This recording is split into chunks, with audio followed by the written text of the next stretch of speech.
Watch original photos and videos related to this news by clicking on the link given in the description below the article courtesy. Please subscribe our YouTube channel Listen News here. If you like the video, please like, comment and share the video. The long and torturous awards season creates an unnecessarily limited vision of what an Oscar movie is. The 2020 Oscar nominations felt, to many, like the return of a trend the awards were supposed to have moved past, a non-diverse slate of nominees. In the wake of 2 straight years without any acting nominees of color, in 2015 and 2016, the Academy of Motion Picture Arts and Sciences, which oversees the Oscars, made structural changes to its membership, inviting in thousands of new, younger voters who were notably more diverse than the traditionally older, whiter, maler Oscar voting body. The Academy remains very old and white and male, but those changes did result in 3 straight years when the nomination slate was notably more diverse than it had ever been. More people of color were nominated for and won acting Oscars.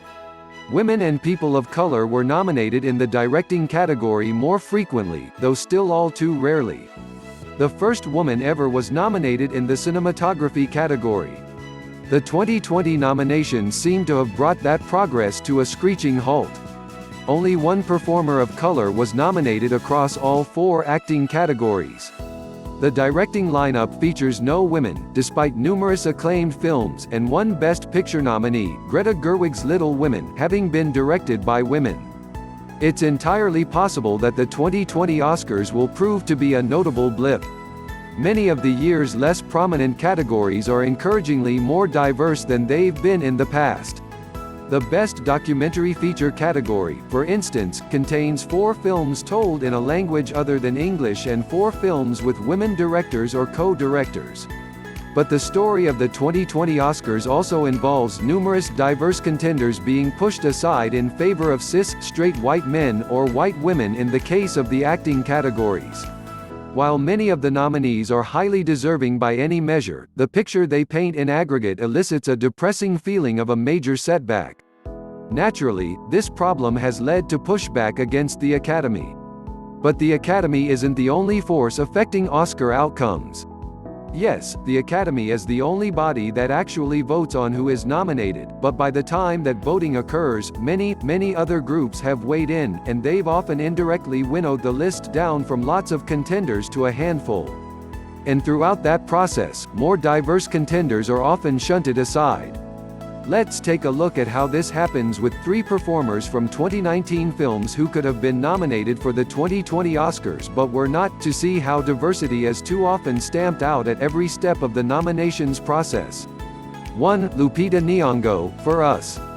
In theory, every single movie that receives at least a week's release in a theater in both New York and Los Angeles, and doesn't debut on television, is eligible for an Academy Award.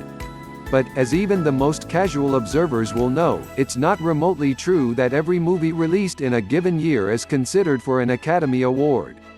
Oscar voters don't have time to watch every movie released in a given year, because nobody does. So cuts have to be made, and priorities of which movies to watch have to be set. The most obvious cuts are ones nobody might disagree with. Movies with terrible reviews or movies that outright bombed at the box office rarely manage a run at Oscar glory. Beyond that, it's rare for solidly reviewed movies without raves, or movies that made decent money but didn't become massive hits, to be nominated, especially if they're in genres the Oscars rarely reward: comedy, horror, superhero films, etc. Once you factor out all of those films, you'll end up with a list of between 30 and 50 titles, depending on how good mainstream movies were in any given year. And with only 5 to 10 Best Picture nominees, that field has to be narrowed somehow. Every year, beginning with the 3 major film festivals that happen in September, Venice, Telluride, and Toronto, any movie or performer who could have a reasonable chance at an Oscar is ruthlessly scrutinized by an entire industry built up around the Oscars. The first round of this process is driven by the large group of prognosticators, bloggers, and journalists who make predicting the Oscars their primary beat. Their job is to figure out which movies released before the September festival season might prove to be Oscar players, and then to sort through the endless list of titles released in the last 4 months of the year to separate accomplished contenders from those who won't have what it takes to make it to the ceremony. Film writer Mark Harris, who currently covers the Oscars for Vanity Fair and has written about the awards for over a decade, likens the September festival season to the Iowa caucuses. Both events happen so early in their respective campaign seasons, that they take on outsized importance and are able to inflate buzz and hype in one direction or another. And if a performance or film is acclaimed at one of these festivals, by critics or film journalists or Oscar prognosticators, film studios, hungry for scraps of information on which movies to support, shift their plans accordingly. There's so little talk about Oscar movies and so much hasn't been seen that 3 people at the Toronto Film Festival saying an actress is a sure bet for a Best Supporting Actress nomination for a movie suddenly assumes wildly inflated importance to the people who will eventually be allocating resources for those campaigns, Harris told me. But if you're an Oscar pundit, trying to predict which movies will perform well often means looking for movies that resemble the ones the Academy has honored before. And because the Academy has a long history of rewarding movies that privilege stories about white men, because the Academy has long been dominated by white men, an expectation of what sorts of films belong starts to form. That can sideline deserving works of different genres or that center on different perspectives.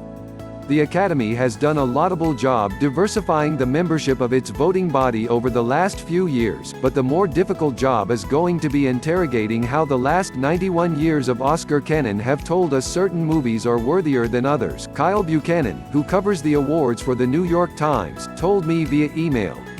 Dramas are deemed more important than comedies. A whiz-bang war movie is considered to be a more significant directorial achievement than an intimate family drama, and stories by men are more often rewarded than those told by and about women. Just look at the case of Lupita Nyong'o in Us.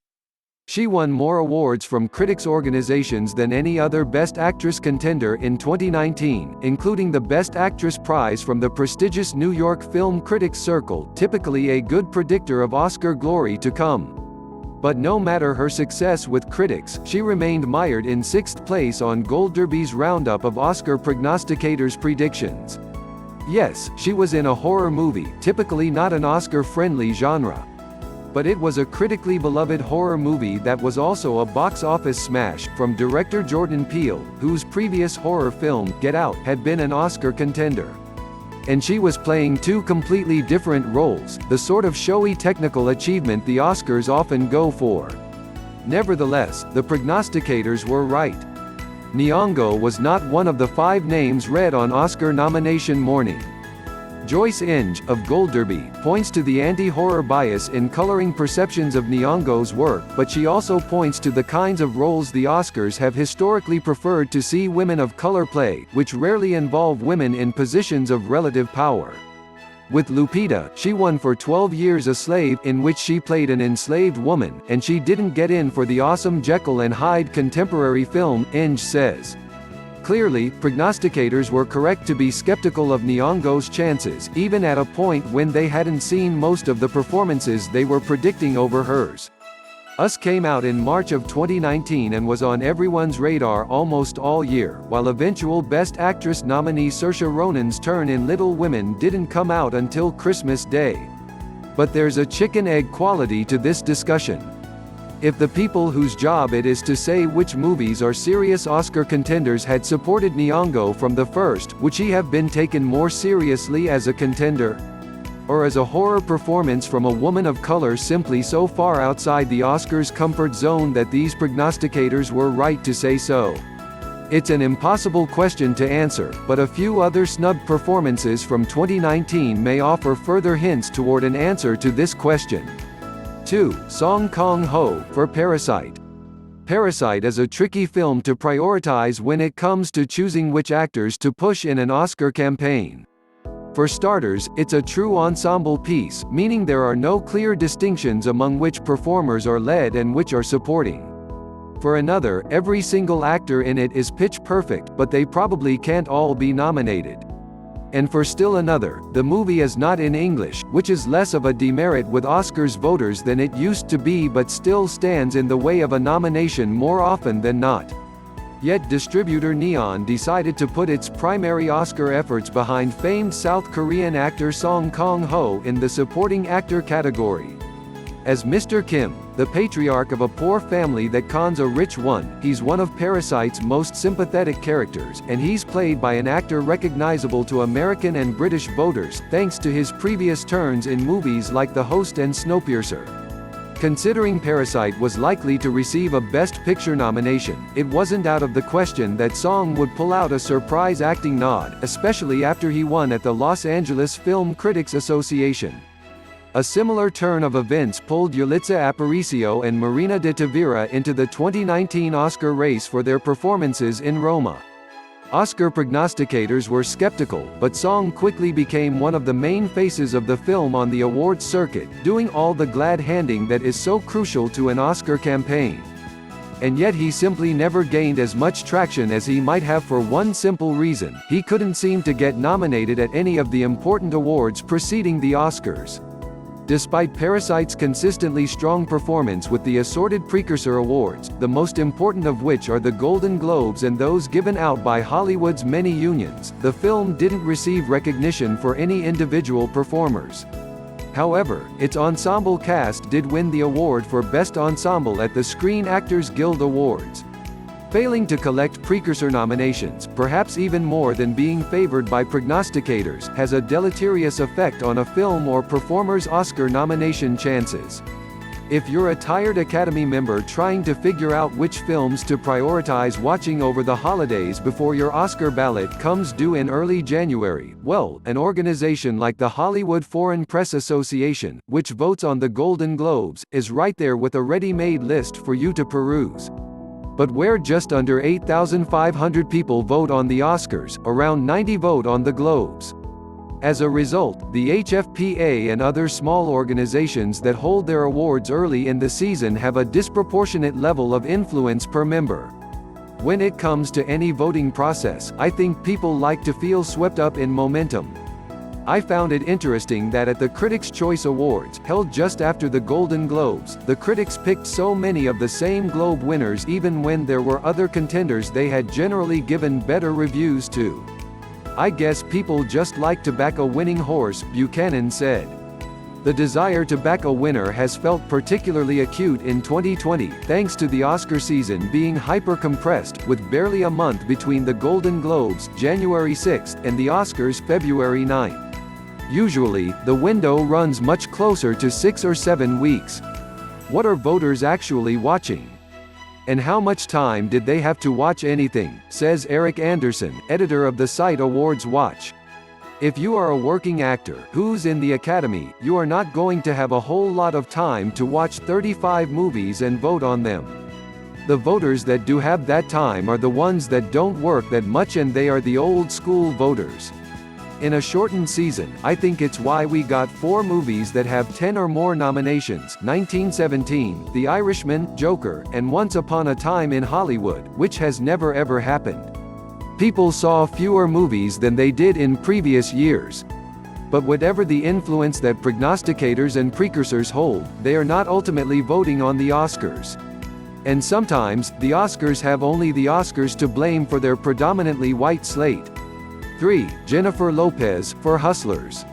Right up until the morning of the Oscar nominations on January 13, prognosticators were expecting a Best Supporting Actress nomination for Jennifer Lopez, in recognition of her turn as a fiercely protective and maternal stripper in the box office hit Hustlers.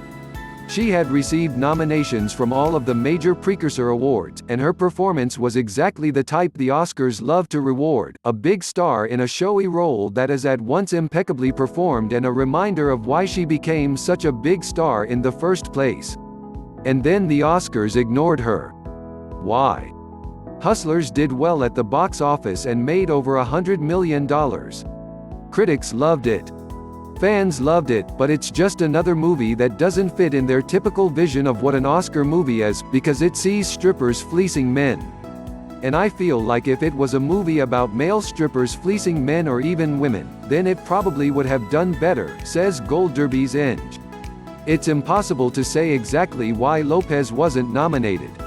For as much as writers like me like to talk about the Academy, it is, ultimately, just a body made up of individual voters who all have their own reasons for the choices they make.